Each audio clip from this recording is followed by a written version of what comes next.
Well, I'll just say it. I was wrong about PvP in Dune. I had a very bad experience early game PvP with this game because I just didn't have the tools, I didn't have the levels, I didn't have the skills required to actually enjoy PvP in Dune. And once I got to the deep desert, I gotta say, like, the combat is actually a lot of fun, and I feel like there's quite a high skill ceiling here. There's quite a bit of ability to really grow as a PvP player.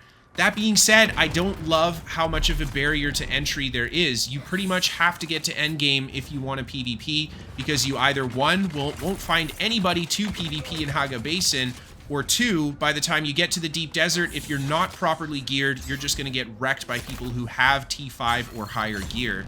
Now, in my previous video, you guys roasted me pretty good for not knowing what I was doing in PvP, and that's fair. I mean, I didn't. I had only had like 3 PvP fights prior to that experience, and you don't really know what to do when you're at that stage of the game.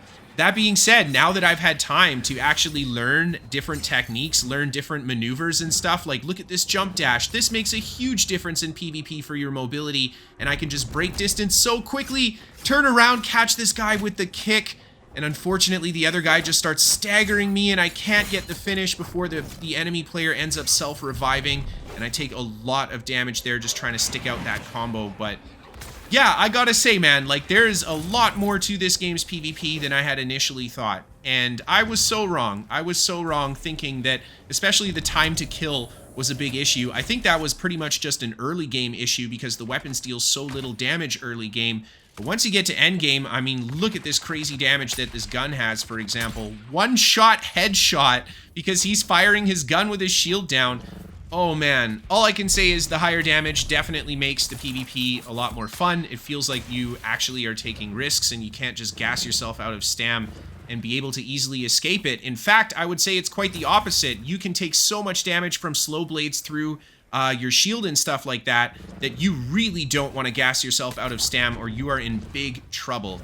So I'm going to do my best to commentate these fights, and we'll talk more about the things that I did and didn't like, or my impressions through PvP so far. But yeah, hanging out here, you can see I'm using that movement tech big time. Jumping in the air, using that dash, being able to move around like that, like I said earlier, is such a big deal.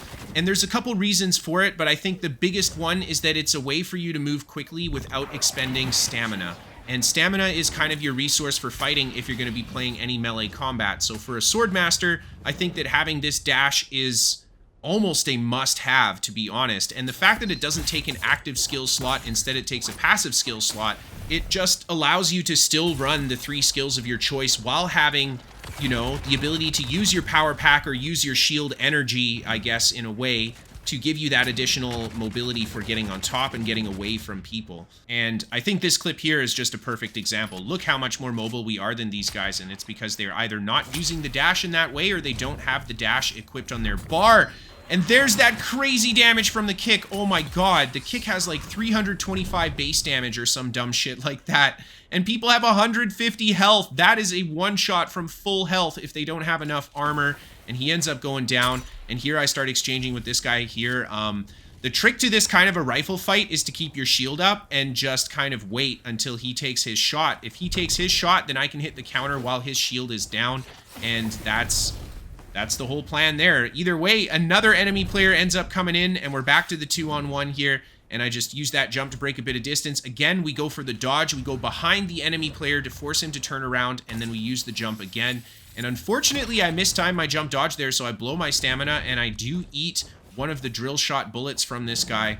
But again, we just keep using that jump dash, and it makes such a big difference, honestly. For me to want to play with the sword predominantly, yeah, I gotta say, guys, like, this is the secret hidden tech that you absolutely must have as a Swordmaster, because it makes fighting against other ranged players so much easier. So much easier. And then this guy right away shoots a couple drill shots into me. Thankfully, his drill shot gun doesn't actually do a crazy amount of damage. I think it's only going to take 5 or 6 shots to kill me with the drill shot, so I can take a couple of them at least. And there's the riposte. Oh my god, I love it. But then it completely bugs my character out. This is definitely something I've noticed, not just with that particular skill, but a lot of skills, especially things like the kick or the side step to get behind your opponent and stuff like that. Sometimes your character just gets bugged out, and here you can see, like, I'm unable to use any abilities, and I'm unable to do anything until I went and swapped weapons, and then I went for the riposte again, and it just bugs my character out again. And it's kind of hard to tell here, but just the fact that I'm unable to do anything until he hits me with that kick, and now I'm able to use my skills again. Unfortunately, though, this guy ends up getting away. He gets into his helicopter, and this brings me on to another point about Dune's PvP that I really had no idea about. If you don't go to the right spots, you will not find good PvP in this game. I think if you want to find these kinds of fights that you see from me here, you have to go to the testing stations in the deep desert.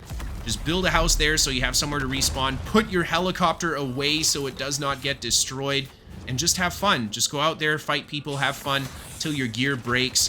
Again, that's a bit of a barrier to entry to PvP. Not only do you have to get to endgame and get all this gear together, but you can only die like 20 times before your gear is way too broken and been repaired too many times, and you basically have to go get a new set of gear. And oh my god, we're just brutalizing this poor guy with the backstabs. That is an enemy player. You can tell by the glowing in his eyes because he's entered the spice state. And yeah, he's like one hit from dead at that stage. Oh my god, we did so much damage to him, and I just keep trying to chase him down. And yeah, that's exactly why I say, you know, you want to come to these different testing stations and build a house here, because if you try to go to where the various different spice places are dropping in the desert, it's just an ornithopter gangbang. Like, let's be honest, what else are you going to call that? It's just lots of players with their helicopters shooting missiles at each other. There's very little actual on-foot PvP, and it's something that's a little bit more appropriate for, like, guild versus guild combat and not really appropriate for actual, you know, fighting on your feet, small-scale engagements. So yeah, since the small-scale combat is actually a lot of fun, I think I would like to see some changes. You know, they don't have to necessarily add something to the game, but if they were, something like an arena would be awesome, because then you would get your small-scale fix from there, and maybe even you wouldn't have your gear breaking like crazy in the arena, so people would get to fight each other a lot. We'd actually get to be able to practice our PvP and have those kinds of little small-scale engagements, and all that really fancy T-stick stuff that you go into the desert to get, you would be able to actually use, because with how easy it is to break your gear or even lose your stuff out here, I would not feel comfortable risking T6 uniques. At least that's me. But yeah, the PvP itself was a lot of fun. I seriously didn't get to give it this kind of a go until I got to endgame, and now that I'm here, I actually really like it. I feel like there's a lot you can learn from here. There's a lot you can do with this PvP system. So I hope that they make some changes. I hope that they continue trying to balance and fix some of the bugs around the different combat abilities and how they interact with each other, because if they can, I can see a bright future for PvP for Dune. And when it comes to the whole endgame of Dune being very PvP focused, I think they need to look at how effective the ornithopters are in PvP combat, and they need to kind of reevaluate what they want from PvP combat in this game, because I feel like large-scale PvP is just all about the ornithopter right now, and that's pretty much it. But it's not all bad. You do have the opportunity for small scale, and when small scale happens, damn, it is actually a lot of fun. So, funcom, I'm excited to see what you guys do with this. I hope you add an arena. Like I had mentioned earlier, that would be absolutely amazing. 1v1, 3v3, 5v5, doesn't matter. Something like an arena would go a super long way to getting people into the actual PvP that this game has. Okay, so let's take a look at the build that I'm running here. Keep in mind, guys, this is kind of an incomplete build. I still need more levels. I still need to unlock some more stuff, but for now, this is where I'm sitting at. For the active skills, we have got the knee charge and 325 base damage. You guys saw in the footage how much damage this ability does on a 10-second cooldown. Very, very powerful. You can use it as a gap closer. You can use it to escape. You can use it as a burst move. It also staggers when it hits, which is really nice too. The next ability I have is the retaliate, which is kind of that riposte attack where you just whip the attack back at the opponent. I really like this skill, but I think for my ideal skill setup, instead of running retaliate, I would actually run crippling strike. The snare from this cripple is absolutely devastating. The fact that it makes your opponent's dodge cost double stamina as well, absolutely devastating. So the reason I would pick crippling strike is because it will help you win that stamina war. And then for the final ability here, I have Deflection. This is definitely not what I want to run. I would either run the Shigawire Claw for that additional mobility that it adds, or I would go for the Bene Gesserist's, or Benny, I'm not sure how to say it, but the Benny's Weirding Step, because this thing here is so great. Not only does it allow you to get on top of an opponent that's far away from you, but you can use it to go up terrain at those opponents as well. Now, the Shigawire Claw, of course, you can use to close gaps and stuff like that, but it's not going to get you as close as this Weirding Step. And doing the Weirding Step into the cripple off of the Swordmaster, oh my god. That is such a good combo. And then you're on top of your opponent and you can just wail on them, go for the knee charge for the big damage when the opportunity presents itself, or if their shield isn't up. Yeah, that's the combo I really want to run. So unfortunately, I don't have it right now. We need to get a few more skill points to put it together, but the Weirding Step, the knee charge from Swordmaster, and then of course, Crippling Strike. Now for the passives, I've gone for a lot of stamina sustain. I've gone for a lot of blade damage. And a little bit in this one here to give you bleed resist and stuff like that. Bleeds aren't crazy common in PvP.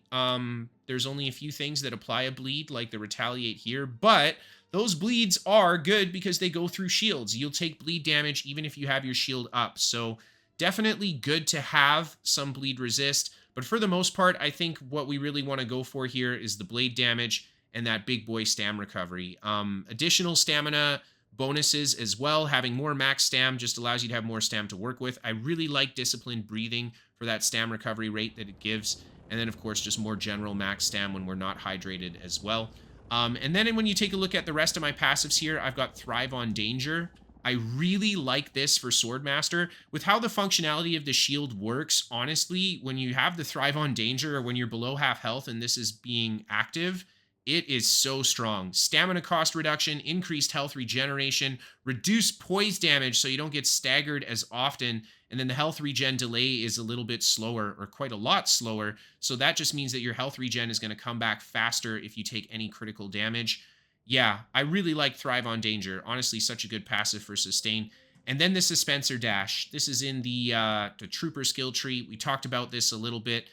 That's that dash technique, so powerful for moving around, and just having this alone honestly gives you the mobility you need to get on top of and get away from opponents. So it really opens up running the various different active skills that you want to run, depending on your preference. And then of course I've got some points in the Suspenser Efficiency to reduce the power cost of dashing around. Very important, I think, to have that one, because it's kind of like an additional stamina bar for us. And in the Bene Gesserit tree, we've got more blade damage there. We've got the max health, so important, I think, for PvP. And I would like to go for some more healing effectiveness here, as well as getting the healing regen limit up. But there you go, guys. That is pretty much the whole build that I'm running. Very Swordmaster focused. We do have a gun that I use, but honestly, I don't use it often, and it does so much freaking damage that I don't have to worry too much about increasing the damage of it. Here you can see the long shot power per shot, or damage per shot, 209. Really nice. And then the blade, I have the Carrot Viper, which you can buy from the Atreides Arakeen town that you can go and visit. There's a vendor there that's pretty close to the entrance that sells this recipe. You can also get this as a drop. I think it's in the deep desert somewhere. But yeah. The rest of my gear, you know, we've got the Mercenary Scout Scuff. I've got the Advanced Suspenser Jacket, which is actually really easy to get in the PvE area of the Deep Desert. So this is a good one to have. And it reduces the cost of my Suspenser Belt stuff, which is very important, again, for the dash. And then we've got the various different quartz pieces, the Tarlstoff Step Boots. So I've got a little mix of T5 and T4 equipment on for this build. And there you go, guys. That is the build I was running. Those are my thoughts on Dune PvP after actually getting to Endgame and giving proper PvP a go. I would love to hear what you guys think. Thank you again, everybody, so much for watching, and look forward to more Dune and New World stuff from me in the very near future. I had exams this past week, and I'm done them all. Today is finally the day that, you know, I gotta relax and just play some video games. So I'm looking forward to doing some more. See you guys next time. Have a good night.